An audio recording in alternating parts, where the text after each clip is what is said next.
Assalamualaikum warahmatullahi wabarakatuh. Perkenalkan, nama saya Muhammad Soto Pandita dari kelas 12 Mial Jasari. Nah, pada kesempatan kali ini saya akan menjelaskan sedikit tentang tahap-tahap pada glikolisis. Nah, perlu kita ketahui bahwa dalam glikolisis itu terdapat 10 tahap, yang dimana diantaranya yang pertama yaitu glukosa. Nah, glukosa ini akan diubah menjadi glukosa 6-fosfat, yang dimana pada tahap ini enzim yang berperan yaitu enzim eksokinase yang mentransferkan regu-fosfat dari ATP ke glukosa sehingga menjadi glukosa 6-fosfat. Nah, disinilah ATP pertama kali digunakan. Nah, selanjutnya glukosa 6-fosfat akan diubah menjadi fruktosa 6-fosfat. Nah, pada tahap ini glukosa 6-fosfat akan dikonversi menjadi fruktosa 6-fosfat oleh enzim fosfoglukoisomerase. Nah, selanjutnya fruktosa 6-fosfat diubah menjadi fruktosa 1,6 bifosfat dengan enzim fosfofruktokinase yang mentransferkan regu fosfat dari ATP. Disinilah ATP kedua kali digunakan. Nah, selanjutnya pada tahap keempat, enzim aldolase memecah molekul memecah molekul fruktosa 1,6 bifosfat menjadi 2 buah gula yang memiliki 3 karbon yang berbeda, yang dimana diantaranya yaitu dihidroksiasetan fosfat atau DHP dan glisaldehida 3 bifosfat atau G3P. Nah, pada tahap kelimanya terjadi konversi antara DHP dan G3P ini yang menyebabkan reaksi ini tidak pernah mencapai titik keseimbangan. Nah, G3P inilah yang yang akan digunakan untuk melanjut ke tahap berikutnya. Nah, dari tahap 1 sampai tahap 5 ini dikenal dengan investment fase atau fase memakai energi, dikarenakan ATP digunakan sebanyak 2 kali. Nah, selanjutnya G3P diubah menjadi 1,3 bifosfoglycerat yang dimana sebanyak 2 buah. Nah, pada tahap ini enzim yang berperan yaitu enzim triose fosfodehidrogenase.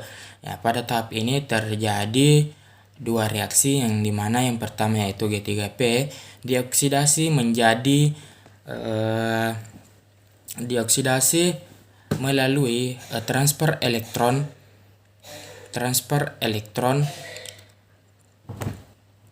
dari ATP dari NAD+ sehingga membentuk 2 buah NADH.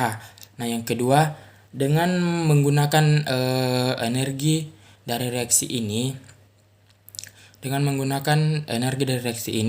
2 fosfat akan terikat oleh substrat sehingga ikut berperan dalam pembentukan 1,3 bifosfoglycerat ini. Nah, selanjutnya 1,3 bifosfoglycerat akan diubah menjadi 3 fosfoglycerat. Nah, pada tahap ini 2 fosfat mentransfer ke ADP sehingga menghasilkan 2 ATP. Nah, dengan dibantu oleh enzim fosfoglycerokinase. Nah, selanjutnya 3 fosfoglycerat akan diubah menjadi 2 fosfoglycerat dengan bantuan enzim fosfoglyceromutase. Nah, selanjutnya 2 fosfoglycerat akan diubah menjadi fosfoenol piruvat atau PEP dengan enzim enolase, yang dimana terjadi pembentukan 2 molekul H2O. Nah, selanjutnya PEP ini diubah menjadi 2 buah piruvat dengan enzim piruvat kinase, yang pada tahap ini terjadi pembentukan 2 ATP dari yang berasal dari ADP. Nah, tahap 6 sampai tahap 10 ini dikenal dengan energi payoff fase atau fase menghasilkan energi, dikarenakan pada tahap ini ATP dihasilkan sebanyak 4 kali.